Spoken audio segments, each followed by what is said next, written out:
to God.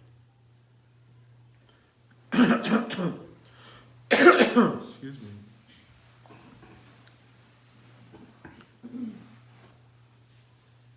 The reality is that the path to God is God.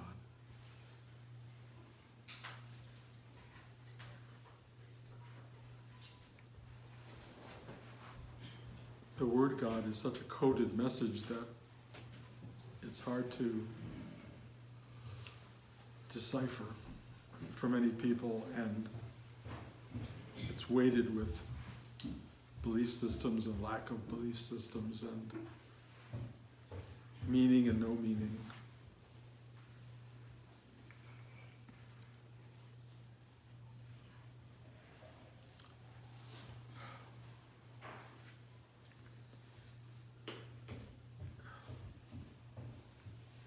In a sense, every one of us is where we need to be on this journey.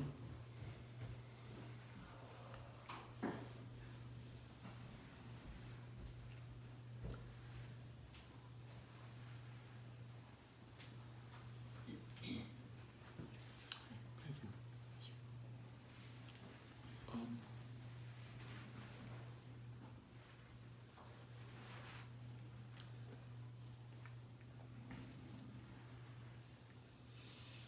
The last 6 months or 9 months for me have been ongoingly revelatory and hard to describe.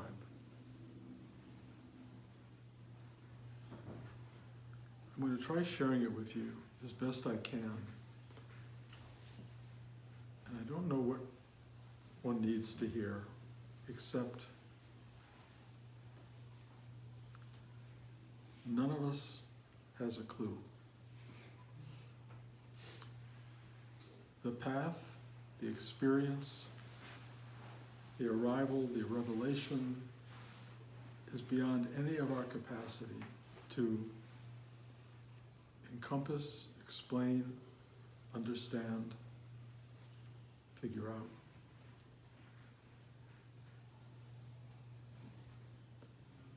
It is probably nothing of the expectation that you have, because it can't add up. It can't confirm. It is so beyond the mind and the capacity of the mind to take on. The only thing that you already know but don't know you know is that this is real. This is really happening. This is happening. It's not happening at all in the way it appears to be happening. Life on earth, in this material plane, presents itself in a cohesive, coherent way to which we are very drawn and perhaps addicted. Because it gives us understanding and clarity and mystery and an operating theater in which we can behave like solid matter.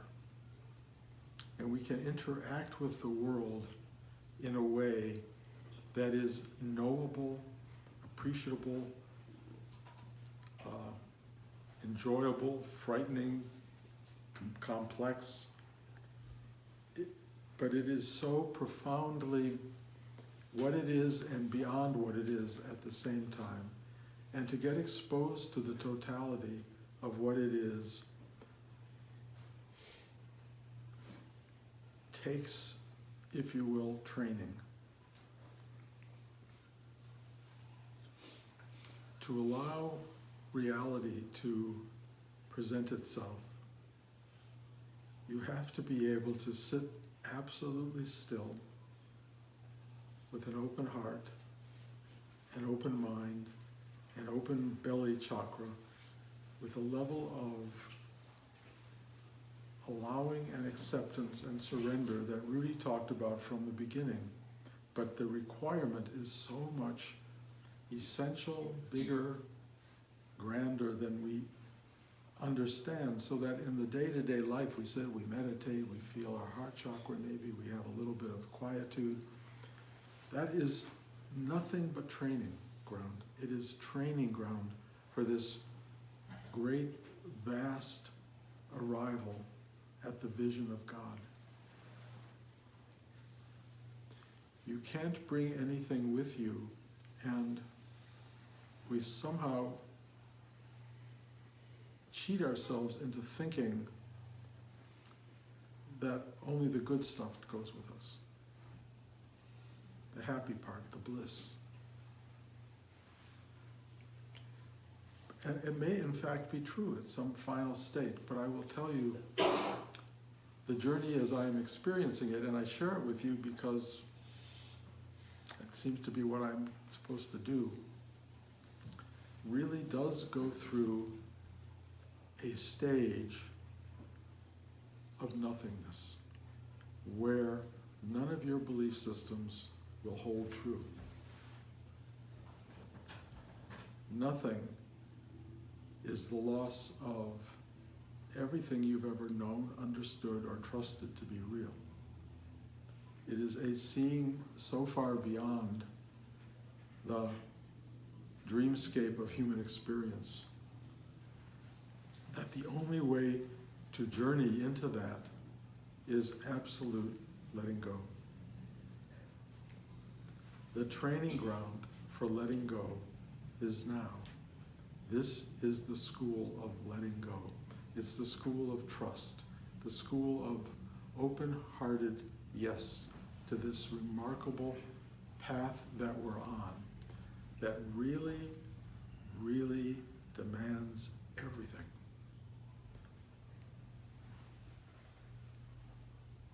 The school of life is not just about history lessons and science and social studies and the various things we get programmed with as kids. The school of life is experiential. Experience is more the fabric of being than anything else. And experience is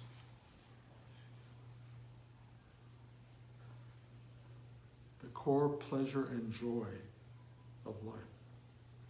Subtle experience. Walking into Mark and Shelley's house and seeing all the paintings on the wall spark something of an experience that makes you go, oh. It's not just paintings on a wall. It is a dialogue with the vibrancy and the reality of what's in front of you.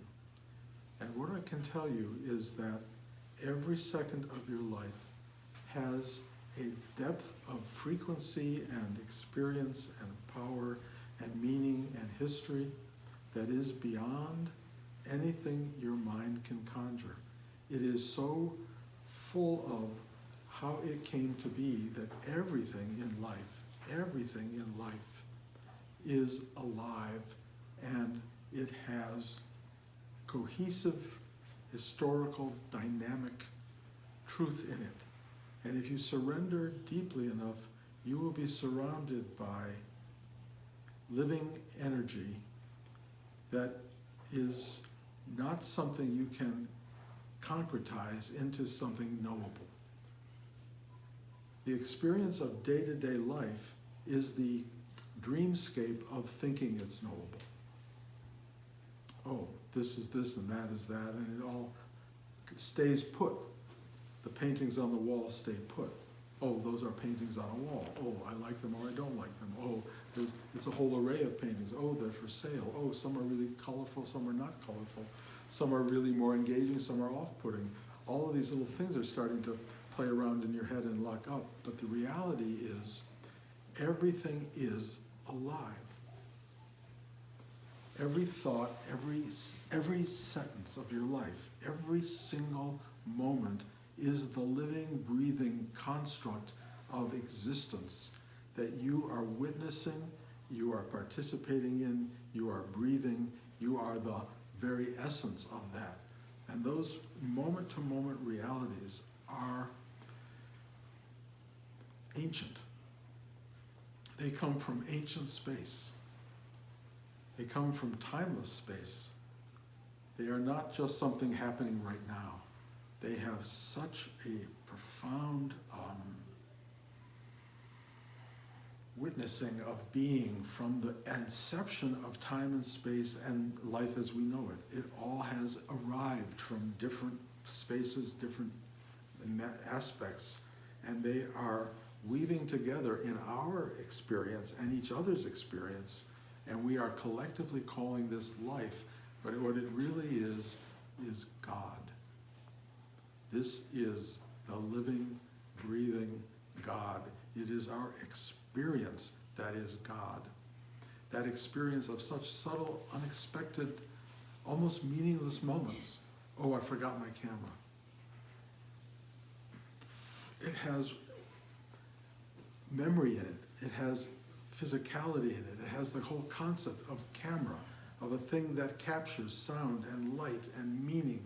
It has historical value. It only exists in a certain time-space continuum. It does not go back to a certain point, but memory goes back that captures things that are not camera-like cameras, but they are camera-like. And stories are the first version of camera and narrative. And I'm sorry, I don't mean to blow this into too much intellectual idea, but I'm trying to get at is everything is vibrating with totality, absolute totality. In the worldly bodily sense, we can only respond to all of this, excuse me, by weaving it together into story. This happened, that happened, oh my camera, oh this or that, and it becomes very reduced and very minuscule. And kind of without, it doesn't trail vapors of glory around it. And that's a mistake. When I open my jar of peanut butter in the morning and my raspberry jam, and I bring it to my mouth to taste it, it is not, oh, it's peanut butter and jam. It's a collection of vibrant, life-giving energy that has flavor, taste, a place on a shelf in Whole Foods, a place in my refrigerator. It moves around. It has glass containing it. It has a top that has to be screwed. That screwing thing can be an adventure. Some days it has to be a knife and hot water to get it out. There is a life that goes on in every little tiny incremental part of your being exposed to God. And it registers. And if it registers deeply, it is with complex richness. And you start to experience this thing that I can only describe as gratitude. Like, wow, wow, wow, wow. All the time. And also, these strange things happen. You know, I moved to New York. And I've said this, I think, before. I stand in the middle of this house. I'm living in New York. I go, where am I? What is this house? How did I get here? What is the time-space continuum that put me here? I was very happy in San Rafael. I was very happy in Los Angeles.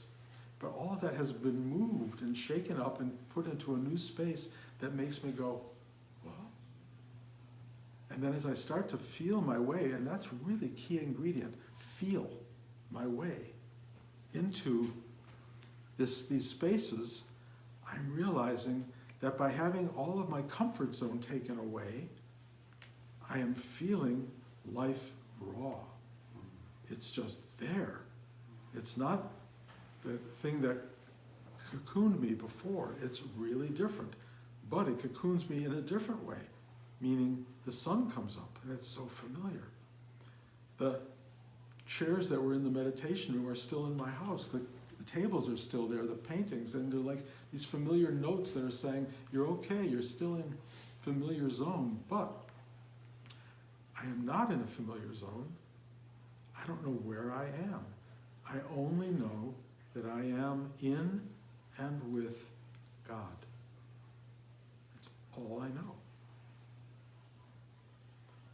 And the dialogue with God, the experience of God, especially when you throw yourself into newness, is vibrant. And part of it is, of course, is really sweet and beautiful, and part of it is completely unknowable and unknown, strange and off-putting, and I will even say terrifying. I don't know where I am. I don't know who I am. I don't know how I got here. I don't know what this is. And it starts to take more and more away. And as it takes more and more away, you realize the emptiness of it all. As your memory of things, like, where did that come from? Things fade away, and they do. As I watch people with dementia losing touch with things, I understand the nature of reality is it begins to lose coherence.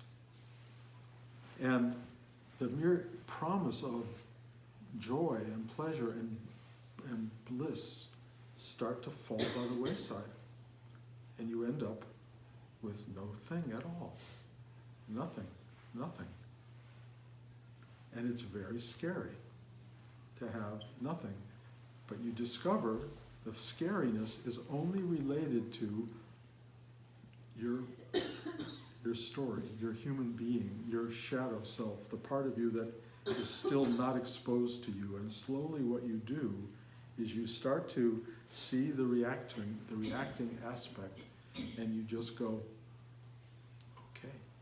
You go into the fear, you go into the shadow, you go into your life, and you just go, okay.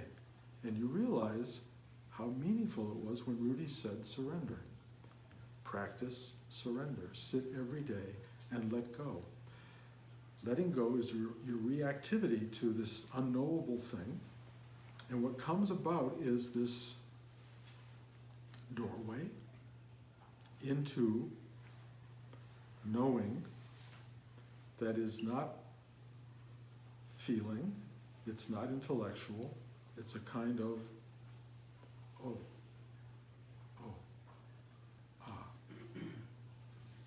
That's about the most you get out of it. Oh. And you are in this space, and it is, if you want to give it texture or title or name, and I've done this with you before, it feels like love, comfort, warmth, clarity, direction, knowing. It's a very abstracted state, but it is the passageway to being when all of this starts to go away. All of this will go away. All of this will go away. Everyone you know, everyone you care about, everything you believe, every thought you've ever had, every story you've ever told or have been told, all the TV shows you watch, it all is going to go away. And you will either let go of it, or you will find that you are caught in the difficulty of attachment, of resistance. And Rudy taught me from day one, we're learning how to deal with resistance and attachment. You need to take a breath, let it out, let go, and feel it go away, and feel the need to understand, the need to know, the need to grasp, the need to have an answer. Let it go, and trust this deep, deep space of whatever it is that feels a little bit like it's okay. And you start to feel that God is in heaven and all's well with the world. And that heaven is somehow interiorized, and somehow the access point to it is here, right in the center of your chest and in your belly, and that there is this alignment that we have with these chakra systems that are learning how, if we practice and are training, to go, yes, yes, yes, open to God. God appearing before you, God as a path to something deeper and more remarkable, but mostly the path goes through loss of everything. And the only way to navigate that path is to stay in the true center of your being and just let go and let go and let go and trust and trust and trust. You can call it bliss if you want, you can call it liberation if you want, but really it's called being one with God. It's the doorway. It's bigger than anything I'm telling you. It's bigger than anything you can understand. The worldly construct that we have is so unbelievably appealing because it coheres, because it makes sense, because it works for the human mind and body and idea of being human. But trust me, the journey is into something so much greater than the human mind can grasp or expand upon or understand. It's so much greater, and it's an inevitable journey, and the one way to make it possible is devote enough time in your life to take a breath and step inside and be aware that this is the only truth you have. And I will tell you, in my recent experience, even that disappears, and you end up with nothing. Even when you end up with nothing, and everything you were holding on to has to do with surrender and love and truth and consciousness and all of the positives we bring into this area of our being, even though all of that has to be let go of, the step off into the abyss can only happen with an act of absolute trust. And that's what we're evolving as we grow as people. Mostly I see people around me who have not begun the journey, who live every day as though this is all there is. A rude awakening occurs for most people. And I don't know how we exactly navigate that moment. I think it's so massive and so profoundly unsettling, destabilizing, when everything you know to be true is not true and doesn't even exist. It's like, what do you do with that? All I can tell you is the training ground is stillness, interiorized, reaching for God, touching that space, living it, and being willing to let go even of that. Even of that. And it is scary, but trust, trust, step by step, trust. And in a certain way, we are already that, because every one of you who takes a literal step is trusting. Every one of you who walks into the day-to-day life is trusting. You're trusting the ground is solid, the sun will come up, the air will be breathable, that you will find the things you need as you move through the day of your life. Whatever that trust is, it's imbued in us, and that is God. That is God's love. The fact that you move through a day with so much trust, that is the gift of life, of being. The journey we have to God is to recognize, if possible, God in this moment of the journey. Don't wait for God to appear at the end of it. Find it now. And all I'm telling you is, this is it. This is God awake. This is God in manifested form. And we are one with that. And I know the word God throws people, but I don't think there's a better word for it. There's this unknowable knowing that is at the very center of what and who we are, but it's also in the minutiae of every minute of our day. And if you start to open your eyes and look at it, if you start to hug people like you really knew that they were God, if you walked up to somebody and just went, what a gift that is. And I have to say, arriving here today at Shelley's and Mark's, and every one of you walked in, it was like, oh God. Every one of you was like, it was like I was hugging God, and God had come to hug me. And we're all sitting there to arrive at a place where we're all going to sit together in complete silence with some kind of practice that allows us to go deep enough to see, feel, hear, experience God as the living presence of our very existence. And when you feel that and see that, you see that you are on holy ground. You see it and you know it. And when you know it, it's an amazing way to live. You can't necessarily hold it. It has a way of dancing around us and coming and going and appearing and disappearing. And part of the joy of life is rediscovering it over and over. But the objective is, and it's really important, build that muscle, that surrender capacity, find the doorway into that space so that no matter what happens in life, you have this ability to go, yes, thy will be done. Whatever happens, thy will be done. And that means in every tiny incremental element of your day-to-day life, every second of it, because it's not this waiting for that. This is that. It is that every microsecond of your being. And when you start to see it that way, you will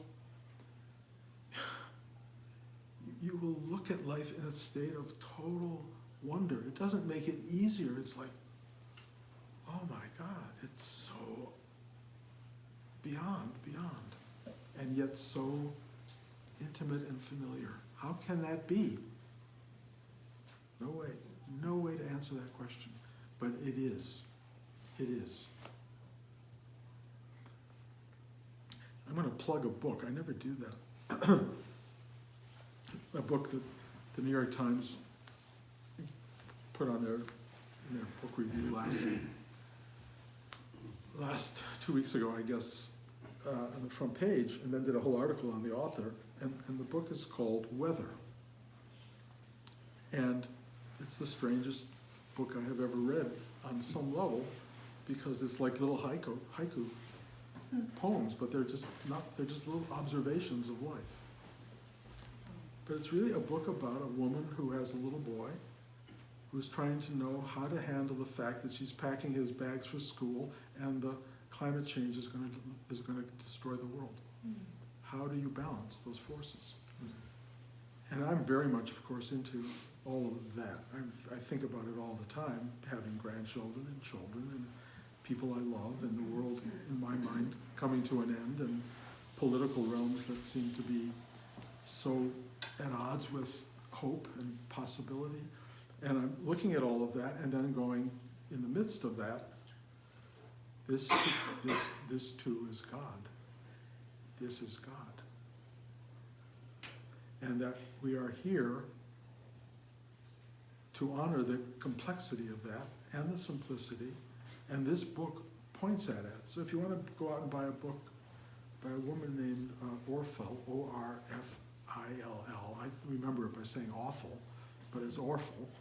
And it's a way of seeing what I'm trying to tell you, which is every little tiny incremental moment, how you relate to somebody or fail to relate to somebody, has a poetic core, a beauty, a perfection that is so worth the journey, so worth being here. And we're so lucky to be here. And yet we're here in the worst of times, or maybe you could say the best of times, but it doesn't feel good.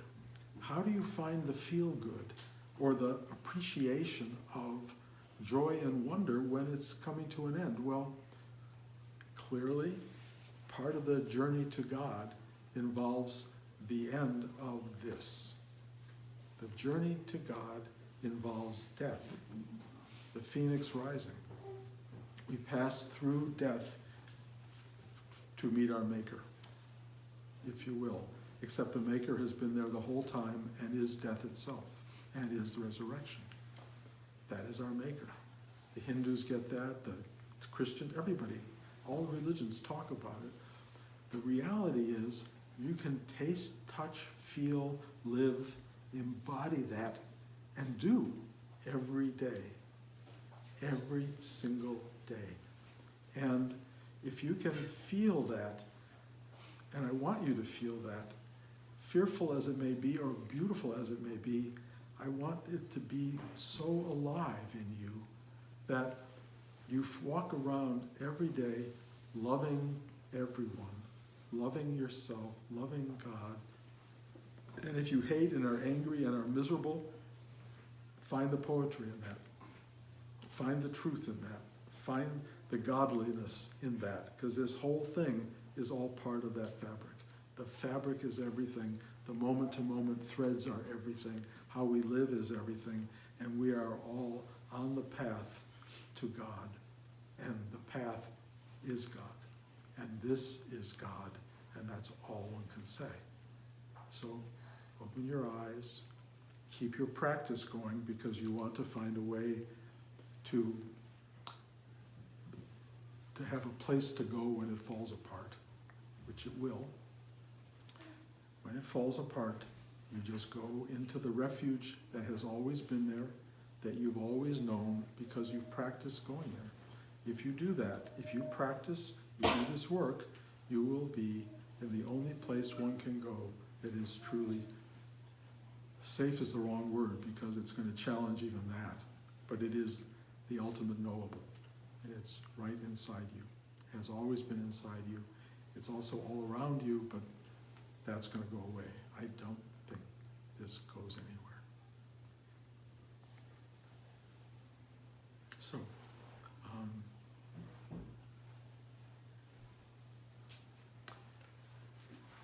I'm happy to have questions. I alerted you a little bit at the beginning of this class that I had this injection in my neck to get rid of some kind of a headache thing that I was having on occasion, and now I have nothing but a headache all the time. So I don't know what that is about. It is challenging me on some fundamental level, but I also think it's part of a journey that I'm on that's really intense. There's a lot of shifting going on in whole new ways, and this talk may reflect some of it. If it's a shift that speaks to you, then hang on, and I'll probably have more of it. If it doesn't speak to you, God knows, find the thing that does. But we're on a big ride right now, very big ride, and the best we can do is hold hands, hug each other, love each other, look in each other's eyes and know that we're seeing a similar truth, and that we understand that it's hard, but we're all we have. We're all that we have. Share it, love it, hug it, be together. Anyway, I'm happy to talk. I'm happy to answer any questions. I have no idea what this sounds like or where it's coming from, because it's just all kind of a new thing for me. But anyway, I will try to address it as best I can.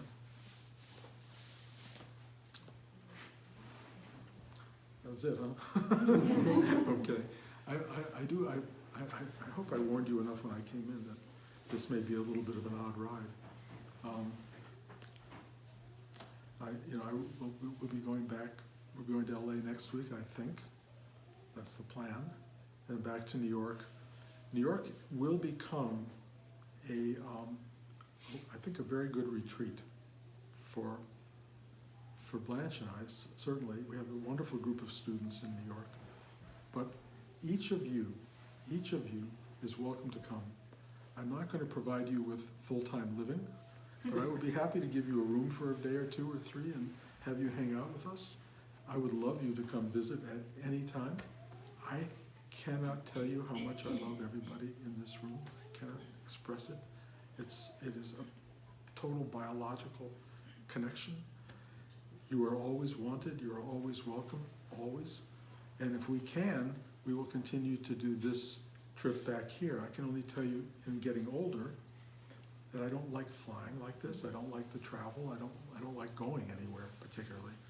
So I'm not sure how much we're going to want to do it. I may do it, but you always have a home with us for a few days. Yes.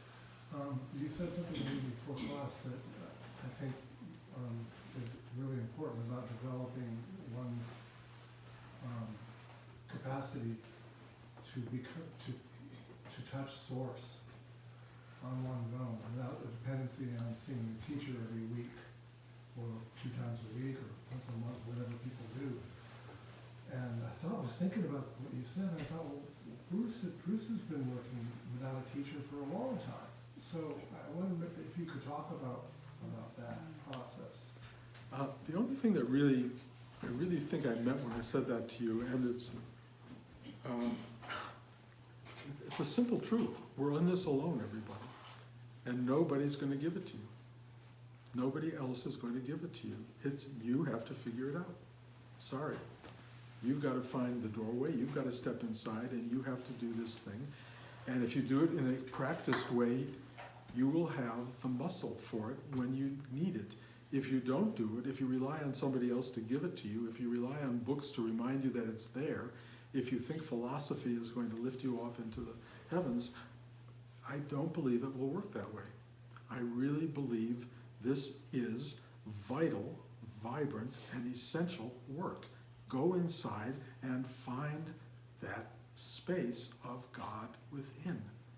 Do that for yourself, because nobody else can do it for you. I know you can come to these classes, and I sit and I try to channel, I hate the word, but channel this otherness, this deep and profound multidimensional love into you, and to get some of the brush and the debris out of the way so it can actually penetrate and give you this feeling of, oh that.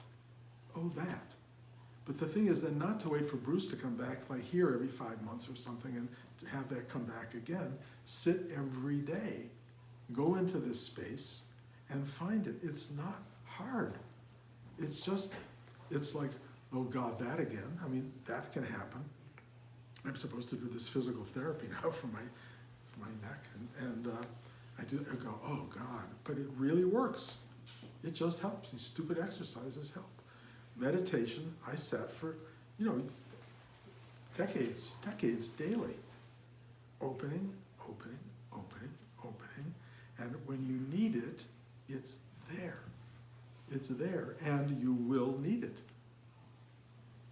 I know that may sound stupid, and maybe I'm wrong. I mean, maybe you won't need it. Then forget everything I'm saying. Just take your chances. Just live your life and see what happens. But my sense of it, having made these journeys into the upper realms, if you will, it's work. And the work is really trusting, saying yes, and letting go of everything. But if your mind clicks on any thought, concept, thing you did wrong, something you should have done but didn't do, any of those things as you're journeying into the heart of being, if you can't let those go, just go nope, like I'm not going there, and free yourself completely through this years of practice or decades of practice, you get to a place where you just go up, if you want to call it up, in. You go to this place of such embrace because you have learned how to let go of the bullshit of life and really just rise to the occasion, rise to the moment, and it will come for all of us. And I'm getting closer.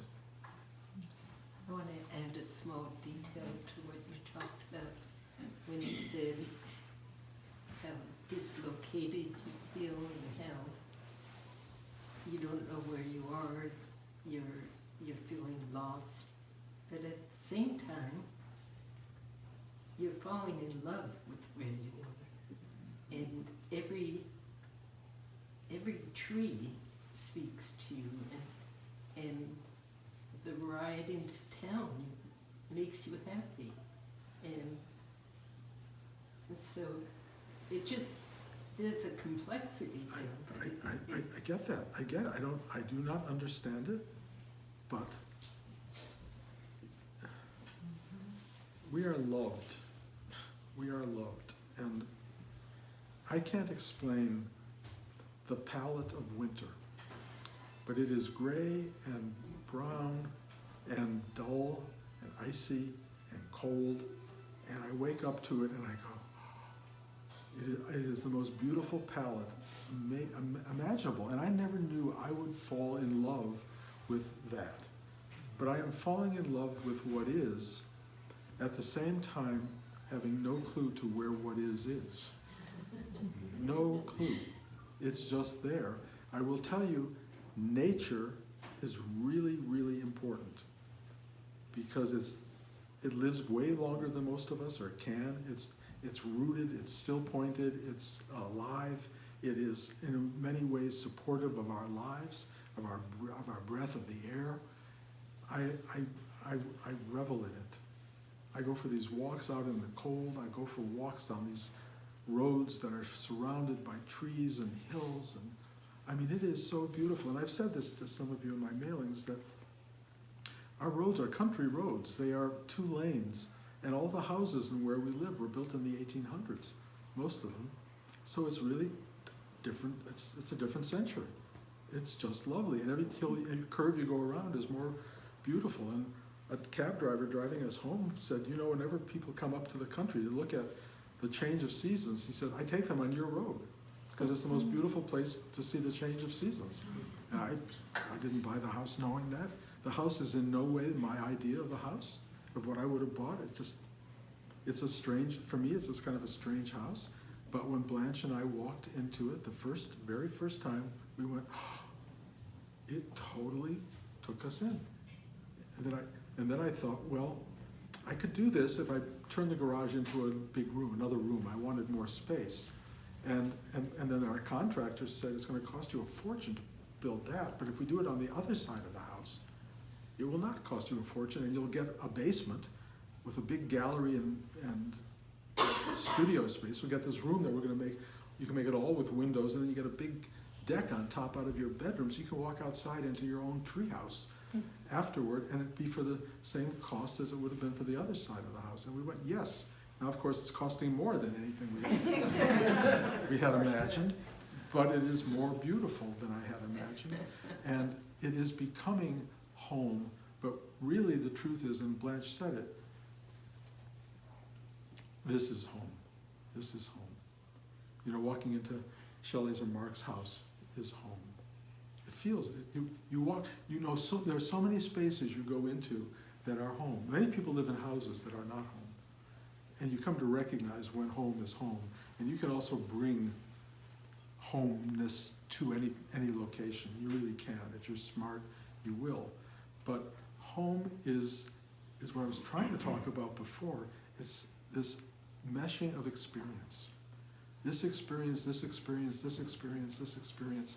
They just fill, they create, they literally are the atomic building blocks of human life. Experience is what we add together. There's a lot of space in between experiences, or we don't think about them. Sleep, sitting around, you know, thinking.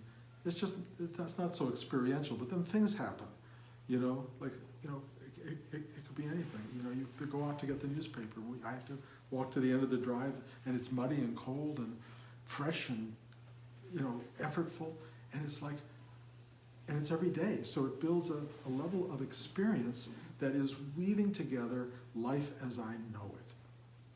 All of our lives come from these remarkable, remarkable experiences, most of which we dismiss as, oh, just that. It's not just that. It's like, wow. I I mean, just driving up to your house. I mean, I was like, this is so beautiful. This is so beautiful. Walking up the steps are beautiful. You know, I just go, this is weaving something so special into the fabric of my existence. Imagine what it's doing to your existence. You get to do it every day. That's really life. And, you know, and I don't want to get too personal. You're finding Mark in this world. To me, my whole journey in San Rafael was about that. That's all. If it added up to that, I had the greatest experience ever in being here. I am so in love with you too, and I just feel what that means. But everybody here, I mean, everybody, you have no idea. This love that comes through me, it's not from Bruce really, it comes through Bruce, and it loves you. It really, really loves you. And it doesn't maybe even know you in the experiential day-to-day way, but it knows you. And then that goes and filters into the experiences you have, and you create this life. You know, Mizumi runs around. I mean, you have more experience than you possibly understand with these little moments with your daughter that you may not see it yet, but it's created a tapestry of something so wondrous, and it's your life. It's really your life, and you don't want to miss it. You just don't want to miss it. Just go as often as you can, you know. And there would be days that'll be hard, and you won't go to sleep, and I don't have enough. I'm tired, but even that's great. Even that's great. Oh my God, I'm tired because my daughter keeps me up at night, or wakes me up too early in the morning. It's like beauty, beauty. And when you start to see it that way, in this book I'm describing, the book called Weather, talks about exactly this. And I think it's the first book I've ever seen that really gets at how life happens. All these little tiny brilliant insights into the mundane. And you read it and you go, I get it, and then you start to live it. And that's a real gift. I'm talking about it. This woman is an artist. She's really presenting it. She's letting you experience it. So we all find our way to give that to each other. And if we give it well, we're a gift to each other. And if we don't give it well, you know, there are times where if you don't have to be around people, you won't. And that's over. So anyway, I'm kind of thrown by what's happening because it's so hard to articulate, but I think I'm getting at it. I think I'm getting some of the ideas, some of the concepts, some of the elemental qualities of it. I just want you to know how lucky you are to be alive, to be learning how to see life, how to embrace it, how to express it, how to share it, and ultimately how to let go of it. And the let going part is, you know, I'm just in this room further along than anybody, you know, and my friends are further along, and we're beginning to see this is what's being called upon. Many people keep looking the other way, but I don't have that ability, so I'm looking at it and I see what's going on, and it's, you better be strong. That's all I can tell you. You better be strong to let all the familiar stuff fade away and still love every inkling of it, every taste of it, every moment, every sip of water. You need to learn that. It's learned. And if you learn it up to the last breath, the last sip of water, you will go, done. And then on to the abstraction of this, which is really where we go. We leave the coherent version of it into something that awaits us. And it's big. Okay. I don't know if y'all starving or something. Okay. Thank you for showing up today. You know, I can't really make promises, but I used to go back to New York and teach there a couple times, 3 times a year. I can try to come back here. I hate traveling now. I hate it. I don't like airplanes. I don't like the whole thing, but I really love you guys. So we will find a way to reinforce this, and if it still means something to you, come back, and if it doesn't, you know, one day I'll come here and I'll be sitting with me on the camera. And which is, you know, I suppose fine. But thanks for opening your house. Thanks for making it possible. Thank you for letting this class continue here and in Petaluma. And thank you guys for still going and keeping this thing alive. It's how it works. You know, I'm telling you, weave these class periods into the fabric of your life, and they will be a design element that will give it a beauty that is radiant and special, that would not be there without it. Just let it be the gold thread that sparkles when you look at the picture of your life. Okay, thank you, thank you, thank you.